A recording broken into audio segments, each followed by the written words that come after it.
Just ಇನ್ನು 18 ದಿನ ಇಡೀ ರಾಜ್ಯ ಸಂಪೂರ್ಣವಾಗಿ ಬಂದ್ ಆಗುತ್ತೆ. ರಾಜ್ಯದ ಜೀವನ ಚಕ್ರ ಕೆಎಸ್ಆರ್ಟಿಸಿ ಮತ್ತು ಬಿಎಂಟಿಸಿ ಬಸ್ ಓಡಾಡಲ್ವಾ? ಹಾಗಾದ್ರೆ ಜಸ್ಟ್ ಇನ್ನು 18 ದಿನ ಮಾತ್ರ ಇಡೀ ರಾಜ್ಯ ಸಂಪೂರ್ಣ ಬಂದ್. ರಾಜ್ಯದ ಜೀವನ ಚಕ್ರ ಕೆಎಸ್ಆರ್ಟಿಸಿ ಬಿಎಂಟಿಸಿ ಬಸ್ ಓಡಾಡಲ್ವಾ? ಮೇ 20ರ ಬಳಿಕ ರಾಜ್ಯದಲ್ಲಿ ಬಸ್ ಸಂಚಾರ ಬಂದ್ ಆಗುತ್ತಾ? ಕಾಂಗ್ರೆಸ್ ಸರ್ಕಾರದ ವಿರುದ್ಧ ಮತ್ತೆ ಸೆಡ್ಡು ಹೊಡೆದ ನೌಕರರು. ರಾಜ್ಯ ಸರ್ಕಾರದ ವಿರುದ್ಧ ಸಾರಥಿಗಳ ಸಮರಕ್ಕೆ ದಿನಾಂಕ ಫಿಕ್ಸ್ ಇದೀಗ. ಮುಷ್ಕರಕ್ಕೆ ಸಾರಿಗೆ ನೌಕರರ ಜಂಟಿ ಕ್ರಿಯಾ ಸಮಿತಿಯಿಂದ ಸಿದ್ಧತೆ. 4 ನಿಗಮಗಳ ನೌಕರರಿಂದ ಮುಷ್ಕರ. ಡಿಪೋದಿಂದ ಬಸ್ ಓಡಾಡಲ್ಲ, ನಿಂತಲ್ಲೇ ನಿಲ್ಲಲಿವೆ ಕೆಎಸ್ಆರ್ಟಿಸಿ ಬಿಎಂಟಿಸಿ ಬಸ್. ಸಿಬ್ಬಂದಿಗಳ ಮುಷ್ಕರದಿಂದ 1.75 ಲಕ್ಷ ನೌಕರ ಬಹುದೊಡ್ಡ ಸಂಖ್ಯೆ. ಕೊಟ್ಟ ಮಾತಿನಂತೆ ಸರ್ಕಾರ ನಡೆದುಕೊಳ್ಳುತ್ತಿಲ್ಲ ಎಂದು ಆಕ್ರೋಶ. 38 ತಿಂಗಳ ಹಿಂಬಾಕಿ ವೇತನ ಪರಿಷ್ಕರಣೆಗೆ ಸಾರಿಗೆ ನೌಕರರು ಪಟ್ಟಿಡಿದಿದ್ದಾರೆ. ಸಿಎಂ ಸಾರಿಗೆ ಸಚಿವರ ನೇತೃತ್ವದಲ್ಲಿ ಈವರೆಗೂ ನಡೆದಿವೆ 12 ಸಭೆ. ಆದರೆ 12 ಸಭೆಗಳು ಸಂಪೂರ್ಣ ವಿಫಲ, ಈಡೇರದ ಭರವಸೆ. ಈಗ ನಿರ್ಣಾಯಕ ಹೋರಾಟಕ್ಕೆ ಮುಂದಾದ ಸಾರಿಗೆ ನೌಕರರು.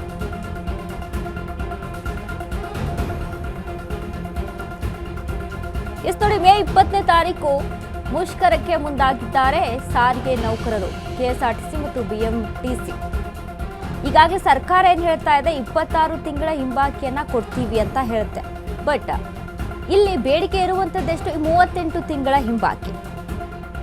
ಬಟ್ ಸರ್ಕಾರ ಈಗಾಗಲೇ 81 ಕೋಟಿಯನ್ನ ಇದೀಗ ಬಿಡುಗಡೆ ಮಾಡಿರುವಂಥದ್ದು. ಬಟ್ ಇದನ್ನ ಒಪ್ಕೊಳ್ತಾ ಇಲ್ಲ ಸಾರಿಗೆ ನೌಕರರು.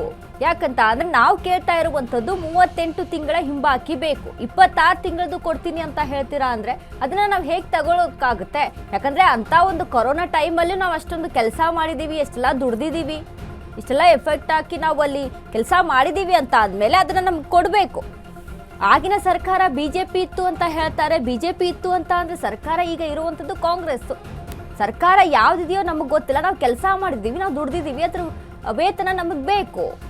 ಹೀಗಾಗಿ ಹಾಗಾದ್ರೆ ಸಾರಿಗೆ ಸಿಬ್ಬಂದಿ ನೌಕರರ ಬೇಡಿಕೆಗಳು ಏನೇನು? ಕೋವಿಡ್ ಸಮಯದಲ್ಲಿ ನೌಕರರ ಹಿಂಬಾಕಿಯನ್ನ ನೀಡಬೇಕು. ಇನ್ನು ಒಂದೇ ಕಂತಿನಲ್ಲಿ ಅರಿಯರ್ಸ್ ಹಣ ಬಿಡುಗಡೆ ಮಾಡಬೇಕು. 38 ತಿಂಗಳ ವೇತನ ಹಿಂಬಾಕಿಯನ್ನ ನೀಡಬೇಕು. ನಮಗೆ 26 ತಿಂಗಳದ್ದು ಬೇಡ, 38. 2024 ಜನವರಿ 1ರಿಂದ ಮೂಲ ವೇತನ 25%, ಮೂಲ ವೇತನದಲ್ಲಿ 31% ತುಟ್ಟಿ ಭತ್ಯೆ ವಿಲೀನಗೊಳಿಸಬೇಕು. ಬಾಟಾ ಹಾಗೂ ಸಾರಿಗೆ ನೌಕರರ ಭತ್ಯೆಗಳನ್ನು ಹೆಚ್ಚಿಸಬೇಕು. ಕೋವಿಡ್ ಸಮಯದಲ್ಲಿ ನೌಕರರ ಹಿಂಬಾಕಿಯನ್ನ ನೀಡಬೇಕು. ಇವೆಲ್ಲರೂ ಸಾರಿಗೆ ನೌಕರರ ಬೇಡಿಕೆ. 38 ತಿಂಗಳ ವೇತನ ಹಿಂಬಾಕಿ ಬರಬೇಕು ನಮಗೆ. 2024ರ ಜನವರಿ 1ರಿಂದ ಮೂಲ ವೇತನ 25% ಏರಿಸಬೇಕು. ನೀವು ಏನ್ ಹೇಳ್ತಾ ಇದ್ದಾರೆ? ನಾವು 2024ರಿಂದ ಕೊಡೋದಿಲ್ಲ, 2025ರಿಂದ ನಾವು ಕೊಡ್ತೀವಿ ಅಂತ ಹೇಳ್ತಾರೆ. ಬಟ್ ಇದೀಗ ಮೂಲ ವೇತನದಲ್ಲಿ 31% ತುಟ್ಟಿ ಭತ್ಯೆ ವಿಲೀನಗೊಳಿಸಬೇಕಾಗುತ್ತೆ. ಬಾಟಾ ಹಾಗೂ ಸಾರಿಗೆ ನೌಕರರ ಭತ್ಯೆಗಳನ್ನು ಹೆಚ್ಚಿಸಬೇಕು.